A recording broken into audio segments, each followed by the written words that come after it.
It's Sunday morning, and every decent man and woman is listening to Test Miles with Nick Miles on FM News 101 KXL. Buckle in. Well, good Sunday morning to you. I am Nick Miles, and this is Test Miles on FM News 101. You're listening to Portland's Automotive Radio Show. Test Miles, locally created and nationally celebrated. Our team of misfits, rapscallions, ne'er-do-wells has been assembled to bring the world's most up-to-date automotive news, reviews, and all the other good stuff to do with cars. Now, our summer team is in the chair this morning. Let's introduce them. Father of the show, Brad Boyer. Good morning, Brad. Did you say our summer team? Yes. Because we've got people on vacation. Yes. How you doing? You're the. I've got my own mic today. Team. This is great. I can stretch out. Normally, I have a row of people. It's like at the fish and chip counter. There's a row of people standing there. It's like America's Got Talent. Yeah, absolutely. Except it has no talent. America's Got Talent, but without the talent part. Exactly. What's going on? I am excited. I know you were making fun of me. I'm going up to the Clark County Fair, which is an annual tradition. I'm going to go get some Clark County Dairy Women's milkshake and walk it off. Go see some cows and pigs. There's jokes in there somewhere. I'm just biting my tongue. And the great thing is, my knees don't work well enough to ride on all the kiddie rides that the kids want to do. So Eve's got to go do that. I can always get away with that too because I'm not tall enough to get on those rides. I don't make the line. It says you have to be this tall to ride those lines. So what's with the milkshake thing? They're world famous, at least in Clark County. They make the greatest peach milkshakes and. You get chest pains when you drink it? I hope so. That's not a good meal if you don't get chest pains afterwards. Excellent. Sean, our TV producer is here, Mr. Sean Walker. What's going on with you, buddy? Not much. I'm actually golfing today afterwards, but I had a great week so far. Got to go to PIR and race some Ferraris. I was out there. He took on a couple of the Italian cars and beat them. In his Callaway. In his Corvette. In America car. American. In America car. I know, I said it wrong. America.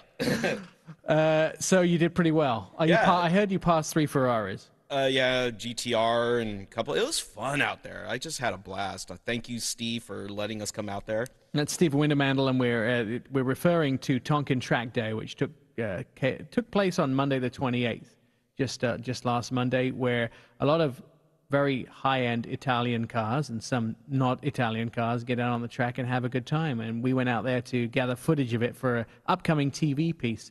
So it worked out well. Yeah, Did anybody bend any? No, not that I know of. One person, and I think it was Brad's son, actually. He was racing a Boss 302, and he put it sideways. Excellent. Good. It's their way to generate more service work. People actually go to these races just to watch the accidents, don't they? Sometimes, yeah. I mean, that's kind of in NASCAR, which you're always waiting for the big wreck. Yeah, I knew that, you see. All right, let's take a look at the news quiz where we recap some of the things that happened over the week and take a look at some of the big stories. We're going to ask the questions, see what the team have been reading all week, and see how up-to-date they are and all the latest automotive news. What website needs to be recalled, team? Ding. Sean. That would be GM. All their recall list, if people go on, put their VIN number into there, so if they don't have the part, they're just saying that their car doesn't need to be recalled. Right, so the website is as bad as the number of cars that need to be recalled. As the ignition switch? Yes. Did the same guy, I think, you know what happened? They got the Cover Oregon guys to make the GM website. They figured that out. Poor guys. All right, second question. Who got their hand slapped by the music industry this week? Nobody knows. No, I do, Ding. Okay. That was GM and Ford. Basically, they're getting sued because you can put a CD in and rip music from the CD onto their hard drives, and they're saying that that's stealing their music. Absolutely. But if you pay for the CD, how different is that from loading it onto like your MP3 player or your iPod? Well, Sean, you're not a lawyer. I suggest we stay way out of this one because you're going to get your hand slapped in a moment. Third question. The voyeurs are going to be watching more of us while we drive. Why? I think I could take any question about voyeurs. So Brad. I got that one. So we have all the technology on cameras going outside of the car, but they're now talking about cameras that will face the driver. so you can monitor their safe driving. That was a big part of it. But Ford is working with a couple of companies, Intel being one of them, about face recognition as well, so they can keep people from stealing your car if they don't match your facial recognition. There's good and there's bad. Like clearly things traditionally from the time immemorial go on in cars you don't want anybody to see. But there are things that go on in cars that we should know about. I think my wife would tally my calorie intake while I'm driving. Yes, those exactly. don't count. Hey, how about that? How about if someone has a heart condition, you go through the drive-thru and it alerts your doctor that you're going to Carl's Jr.? Perfect. That's no, because then again, no. July sales are in. Who was the king? Ding. Sean. Surprisingly, out of the top 20, it was trucks, and F-150 took the lead. Silverado was right behind it. Camry was third, and then Ram pickups were number 4. Absolutely. I keep calling them Dodge Ram too, and every time I do that on TV or on the radio, I get a note from Scott Brown? from Nick Capper, who's the head of Ram, goes, "We're never going to get through this, are we?" Well, 6 years ago, they separated truck. out. Yeah, 6 years ago with the name change, and we still can't get it right. What car company got the kiss of life this week? I've got that, and I've actually driven this car. This is the Fisker. Yes. And it was gone into bankruptcy in 2012, bought by the largest Chinese parts manufacturer back there. I can't even pretend to say their name. They're going to actually start production again on the Karma, which I drove, which was a really beautiful car, but it really is not the Tesla beater that they anticipated. They're even talking about bringing out a second model of that car. I love the Fiskers very much. It's just that they seem to be missing some important business elements there. They're missing the it was a fine car to drive, but just didn't have any magic to it. There was nothing special when you were inside the car. It looked like I disagree. I mean, I sat inside the auto shows and I never got to drive one, but I thought they were pretty unique and I drove it over to Bend and it was fine, but it just didn't give you any sensory. You're going 100 and some miles an hour and it just doesn't give you any feel at all, right, which is a product of the electric end. Right, you're saying so the driver connected to the actual performance of the car, that connection was missing. It is. Oh. All right, 2 more questions quickly. Tesla have a new partner in the building of what? I guess I'll go all electric here. I got this one. Okay. So it's Panasonic, and they're teaming up with Tesla for their Gigafactory that just this week, it looks as if it's going to be in Reno, Nevada. So that's a big deal because they're going to employ 6,500 people down there for this thing. So Panasonic, half of the production is going to be for their battery. It's going to be for their Model 3, which is the third version out that's coming. A little smaller. Could be, what was it, C-Class? So the S3X. S3, yeah. S3X, which is almost the sex. Yeah. But, yeah. But Ford owned the Model E, so they couldn't do that. Right. So they will be putting that into the batteries in production with Panasonic in Reno. Is that right? That it looks as if it's Reno. All right. Final question on this morning's quiz: who is leaving Italy after 115 years? Ding, ding. Sean. That would be Fiat. They merged with, more merging, I guess, with Chrysler. I don't know how it all works, but they're leaving Italy. Yeah, that's right. After they actually made the announcement, it would be the Fiat Chrysler Autos back in January, and the board ratified that yesterday. But they also announced at the end of the shareholders meeting that Fiat would be leaving Italy, and its new base would be in the United States. So Fiat is now an American car company. So you can't call it an Italian car anymore. That's kind of sad. You absolutely can't. It was nice saying that it was an Italian. We have an absolutely packed show this morning. We're going to be talking to Mercedes about the brand new C-Class. That's coming up. Haiku will be on the phone with us. There's a new Mercedes C-Class. We're also going to be talking to one of the engineers who is instrumental in making the brand new Acura TLX. Matt is going to be here on the phone. Plus, we have all the other good stuff of Test Miles this week on the show. Coming up this morning. You're listening to FM News 101 KXL. I'm Nick Miles. It's Test Miles on FM News 101.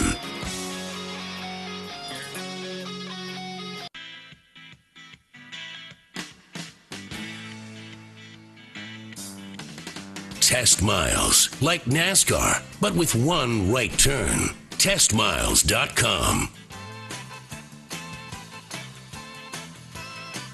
Welcome back to Test Miles on FM News 101 KXL. I'm Nick Miles, and if you're interested in more Test Miles, we have a high-tech comprehensive website with news and car reviews from the week. It's at testmiles.com. If you're a fan of the show, you can listen to past episodes at testmiles.com. Just click on the upper right-hand corner. It says Radio Podcasts, and you can listen again. Now, Mercedes-Benz C-Class is a compact executive sedan that was introduced in 1993. It was originally a replacement for the Mercedes 190 range. Even though Mercedes had some smaller cars, the C-Class was always originally seen as the entry Benz. That was until recently when Mercedes introduced their highly successful CLA. But the C-Class has embarked on a new journey this week. It has really been introduced a new version, which we took part in driving in Seattle. This is the fourth generation of the car. It's 200 pounds lighter and now the same size as the older E-Class, its bigger brother. Joining us on the phone to tell us about the C-Class is Heiko Schmidt from Mercedes-Benz. Good morning, Heiko. Tell me a little bit about why you made the Mercedes-Benz slightly bigger, the C-Class this time. Good morning, Nick. Well, it's got a number of reasons. First of all, in the United States, bigger always seems to be better. Our customers always seem to appreciate a little more room, a little more space, and most of the added exterior length really makes for more space in the interior, so up to 2 inches for the rear passengers. There's also noticeably more elbow and shoulder room, so we think that's something that our customers appreciate. And as you already mentioned, we do have the CLA now in the market, and that CLA does a fantastic job of conquering new customers we've not had in the brand so far. About 75% of CLA customers are new to the brand Mercedes. And so the C-Class has some room of growing up a little bit and taking on a slightly different role than before, where it was the entry point for the brand Mercedes. Now, we always look to Mercedes-Benz for advancements in technology, and you definitely haven't disappointed us in the brand new C-Class. One of the things I was most interested in, and I think is definitely an industry first, is the new touchpad that can be used to scroll data on the infotainment and navigation screen.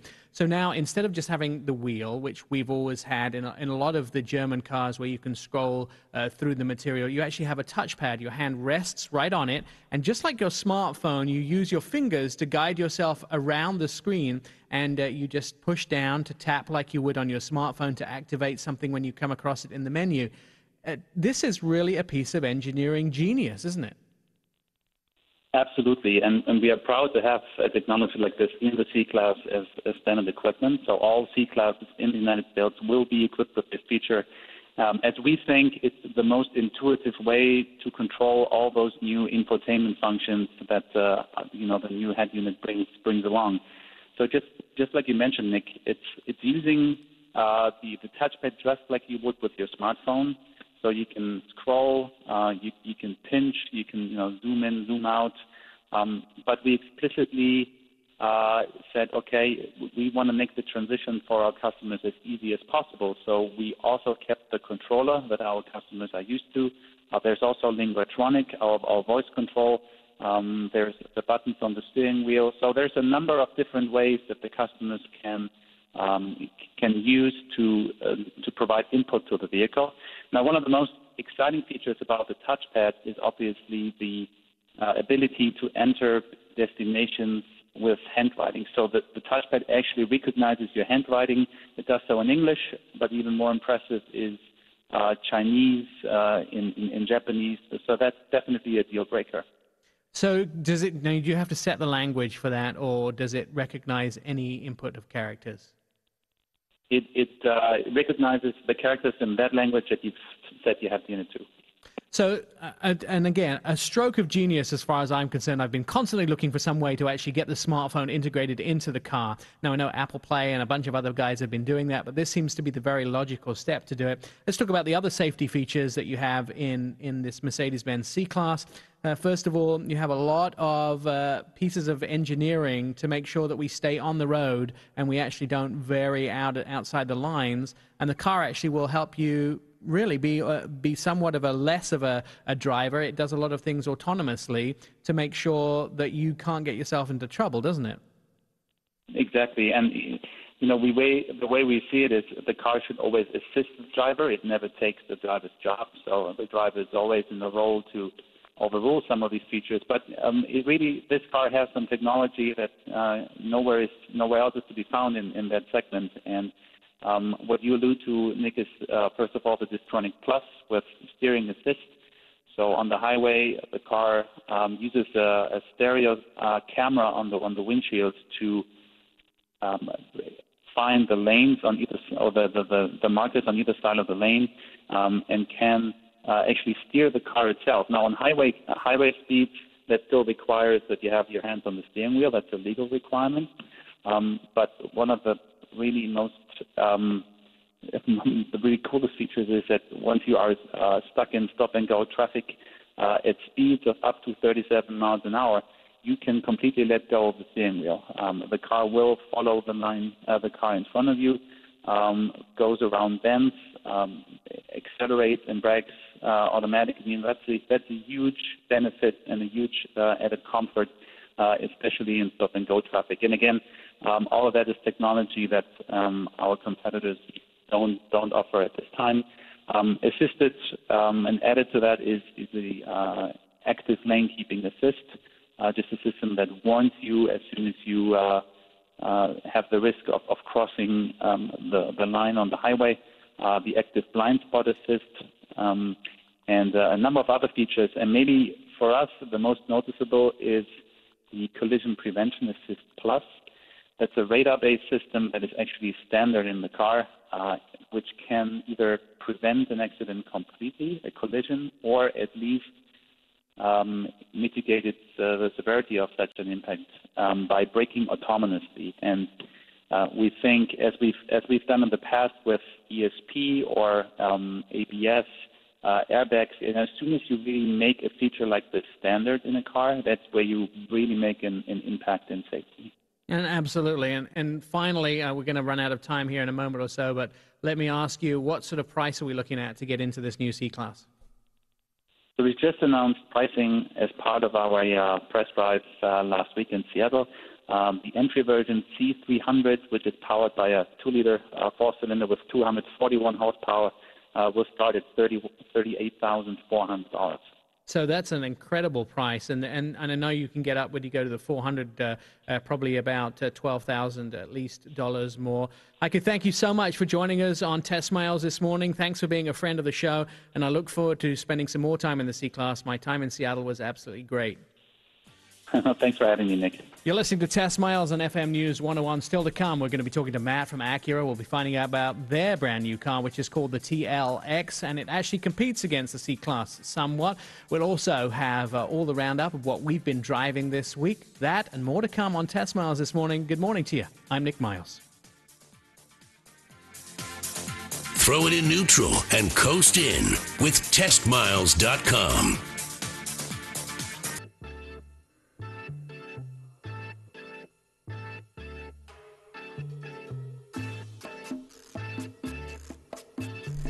Favorite us, tweet us, friend us, love us, all at TestMiles.com.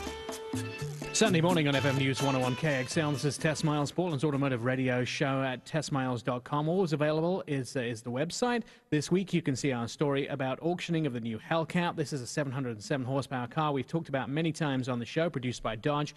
The first one went to the auction house last week, and find out who brought it and how much they paid for it. Now, Acura is a luxury brand of, it's the luxury part of Honda, in fact. They are recently and have recently been in the news because their NSX sports car that they were testing caught fire and burned on the racetrack. When I asked Acura about it, the incident, they told me that that's why they test vehicles. They didn't tell me that. Well, you know, it's an embarrassing thing, and they have to talk about it a little bit. But the other reason they're in the news this week is because they have a new car. It is replacement or a merger of the TL Sport sedan along with their TSX sedan. They've blended them together to produce a brand new vehicle called the TLX. And joining us to talk more about the TLX is Matt from Acura. Matt, good morning. Welcome to the show. Tell me a little bit about this new vehicle you have. Oh, well, it's a new sports sedan, as you mentioned, replacing the two outgoing models. But what we did was We were able to downsize it to make it look more like the TSX because people like that sporty proportions of that vehicle, but we kept the same interior roominess as the TL. So that's what we did from an exterior, like dynamic proportion standpoint. But we've also applied a lot of new technology, more than we've ever applied before in one vehicle, as you heard last week when you came to drive the car. Right, that's right. I was in Washington, D.C. with you guys at the Salamander Resort, and we spent some time with you, Matt. And, of course, I've had you on the NBC Sports Show before, but we also spent some time with the designers, a guy who actually put the sound system together. And so this car really is a sort of a blending of the two different models. But who's the audience going to be for this, Matt? Is it going to be somebody completely new, or do you think that the TL owners and the TSX owners are going to be able to blend in to buy this car, or are you looking for a completely new audience? No, we're looking, obviously, to capture the TSX and TL customers, first and foremost, with this car. And that's why the three different variations, the 2.4-liter, the 3.5-liter, and the 3.5 with SHL-wheel drive, all have slightly different characters in the driving dynamics as you experienced. And we think that we did it that way so that we could capture all those buyers. In fact, we have over 40,000 online hand raisers asking to come in and drive the car, and that's more than double any other car that we've done this on in Acura. So we're pretty excited, and we think there's going to be a lot of people, maybe even some conquest buyers coming in to drive the car. That's always exciting to when you hear people who are changing brands and coming over to Acura. Tell me a little bit about these safety features. We alluded to it a little earlier, but tell me some of the things that are in this car that we will be amazed by. Okay, well, we applied adaptive cruise control with low-speed follow. So actually, not only does it have that standard adaptive cruise control, which puts the TLX a certain distance away from the car in front of you, but even if you get into city traffic, it'll stop and go virtually automatically while you're driving. The car will come to a stop, and once you get in traffic, and then if the lead car in front of you takes off within 3 seconds, it'll automatically follow that lead car as well. So it's got this low-speed follow functionality. It also has a collision mitigation braking system, which is all new, and for the first time it detects pedestrians. So it helps to mitigate car-to-pedestrian collisions as well as car-to-car. And the other new thing that we have first time is something we call road departure mitigation. So if it senses that the car is going to go off the road, it will actually assist you in the steering, kind of like a lane-keeping assist function, to help keep you on the road, and if necessary, it'll even apply the brakes to keep you on the road. So we're pretty excited about that feature as well. I know that when we tested that, Matt, you did make it quite clear to me that I was not to actually try and leave the road in the vehicle to see if it worked. So does that That's right. does that then correct somebody who's going to be leaving the road and turning the wrong way and panicking? It keeps them from doing that? That's right. So, for example, if someone's doing something illegal, like texting, right, when they're driving and they're coming up on a corner, and this system will detect a solid line on the side of the road, and if you're departing at a certain angle over that solid line, it will, start to assist you in the steering, so it's actually turning the car back on the road and actually brake as well. So it's a really good, safety driver assist feature. But yeah, I didn't want anybody trying that during the media event. I will tell you too that the one most amazing thing, and there are several most amazing things about this car, and one of them we'll make a big feature out of, I'm sure, in the future. But one of the most amazing things is the amount of noise inside the cabin. It was so quiet, absolutely so quiet, that I had to open the windows at some point just to make sure that the world hadn't stopped outside the car. I really had to do that. Because you guys you've implemented some new foam, and you've also implemented some new body design to actually cut down on all of the interior cabin noise. That's right. That's right. Just because it's a sports sedan and it's fun to drive, that doesn't mean, it can't be quiet and a pleasure to cruise back and forth to work. So we really focused on sealing the body. What that means is we prevent air from getting into the cabin, because when air gets in, sound and noise get in as well. So you mentioned it, for the first time in our company's history, we apply acoustic spray and foam in 10 places around the cabin, and that's to completely seal off the section or the tubes in the body so that no air can come into the upper cabin, and it's extremely, extremely quiet. One of the other things I think is a very big step towards, I would say, making a difference in this car is something you've actually been doing for a while, and you implemented it again in this new vehicle, is the sound system. And you had Elliot Shiner, actually, he designed the audio system. And if people don't know who he is, he's the guy that produced the Eagles, and he also produced the Foo Fighters, Dave Grohl. He actually designed the sound inside the vehicle, right? That's right. Yeah, this one's, as I mentioned earlier, I mean, this one's close to my heart because I was the electrical project leader on the 2004 TL when we first brought Elliot into Acura. And since then, it's won so many awards, the ELS studio audio system. And I just couldn't be more, happy with the system. Because when you really think about it, who's the best person to tune your audio system? Right, the guy that actually made the music. Yeah, the guy who actually made the music. Yeah. So, we're just so pleased with the relationship we have with him and how the system's been received. And, of course, the system's better than the outgoing one that's been, rated at the top. So. Yeah, no, it's you guys did a great job with that, and Elliot and I became instant friends. We exchanged phone numbers, and I'm sure we'll have him on the show. He had some great stories. He's got a great Dave Grohl story from the Foo Fighters to talk about how Dave actually bought an Acura TL after he heard his music on the inside of it. Matt, we're running out of time, so final question for you. What's the price and availability of the new TLX? When can we see it in showrooms, and how much are we going to have to pay for it? Okay, well, the 2.4 starts at $30,995.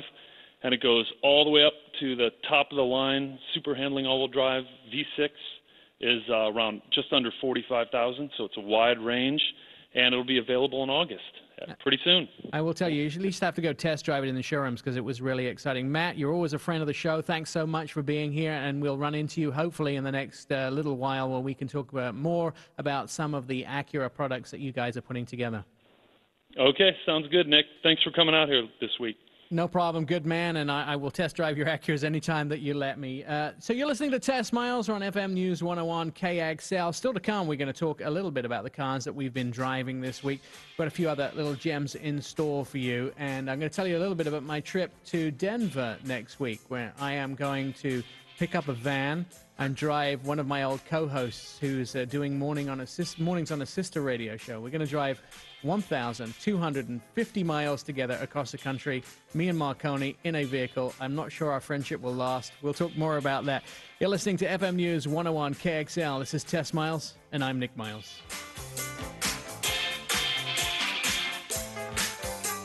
It's Test Miles on FM News 101.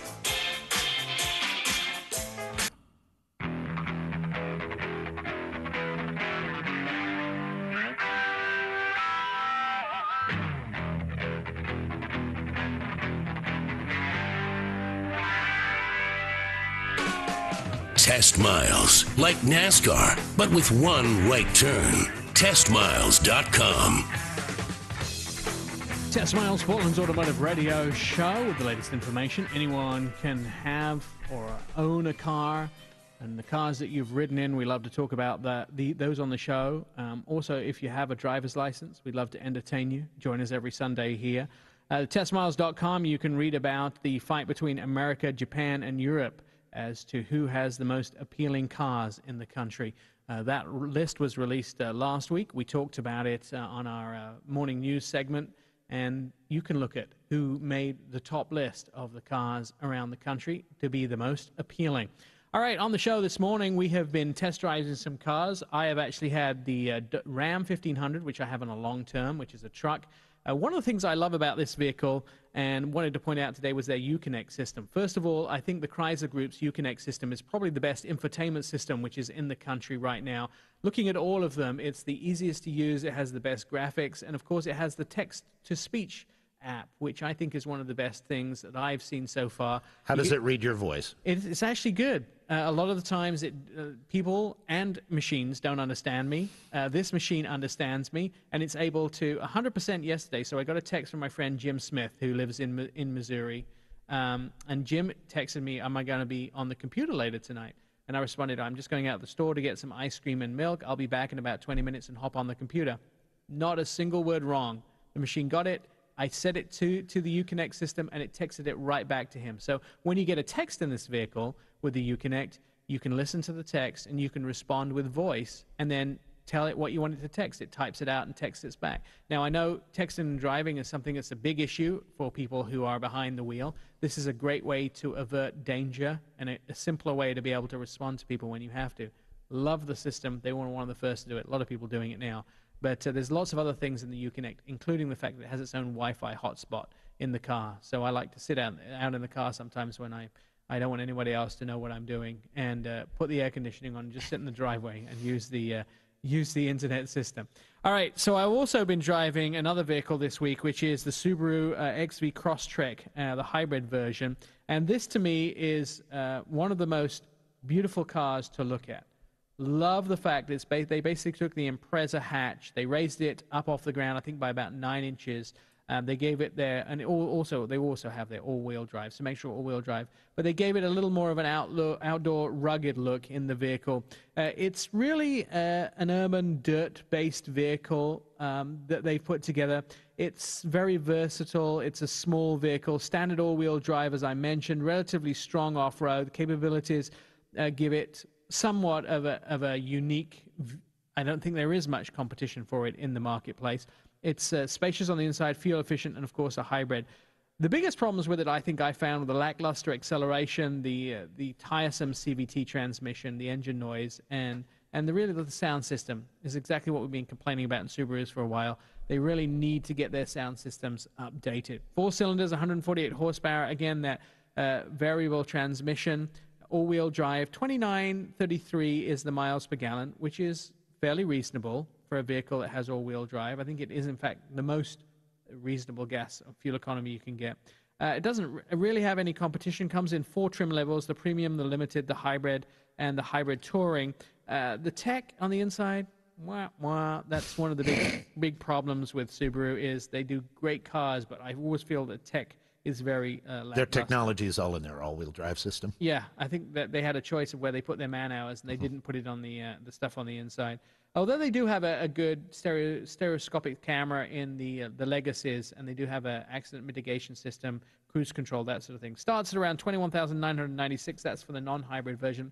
I want to give it a higher score because it looks so amazing, and the interior size is so amazing in this car, but it's going to get a 7 out of 10 for me. I just think if we could get the engine to be a little more powerful, and we could really update the tech on the inside, the vehicle would be much better. About how much was the hybrid? The hybrid, I think, starts around high 20s. That's still like a heck of a car, though. Yeah. That's a lot of car for that much money. It is. It's a great buy. And, even though Subaru was on the bottom of the appeals list recently from J.D. Power and Associates, they still sell unbelievable numbers. And July, Michael McHale, who is the head of all the public relations for Subaru, he posted on his Facebook this week that they had unbelievable sales numbers. But even they were surprised. They sell a heck of a lot of these cars. And they sell a lot up here. They do. There are some very strong Subaru Subaru dealers in this area, and this is one of their top 5 markets in the United States. Sean, what have you been driving? I was driving the 2014 Santa Fe Sport, and it's a nice vehicle. Love the interior. It's a well-placed, nice design interior. Everything's slanted and angled towards the driver. The only thing I don't like about the interior is, though it looks nice, I wish it was a little more soft-touch leather. It's kind of hard, plasticky vinyl, and that's the only complaint I really have with the interior. Drives nice, and actually surprised me. Like, I didn't think that this vehicle was going to drive as nice as it was for being a seven-seater, but it handles corners nice. It's awesome.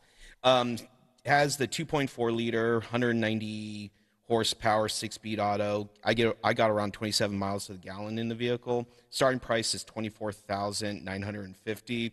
The Model I was tested was $33,500, and I'm going to give it an 8 out of 10 because I love the interior, but it's just I wish there was better materials in there than what it is. Hopping from the Kia Soul into this, I was a little disappointed thinking that Hyundai is supposed to be Kia's luxury upscale, and Soul was a better interior.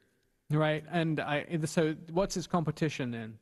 I don't even know offhand. So Santa Fe, the Kia version is the Sorento, right? Yes. And so we're talking about medium-sized SUVs, so the Pathfinder. RAV. No, it would be the 4Runner. No, it would be the Highlander. It would. I guess we're running out of time. Brad, what did you drive this week? Got 30 seconds. Go. That's okay. Mine's a 5 on the list. I had the Nissan Versa Note, which is a subcompact, and it's a hatchback sedan from Nissan. Great mileage, lots of interior space, but plastic, cheap. And there's about 5 other vehicles, the Fiesta, the Kia Rio, Honda Fit, that are better vehicles for that. All right, you're listening to Test Miles on FM News 101 KXL. We'll be back next week. You can check more out on the website at testmiles.com. And we will be here at 10 a.m. next Sunday morning. Check out my road trip to Denver. We'll post stuff on testmiles.com. I'm Nick Miles. Throw it in neutral and coast in with testmiles.com.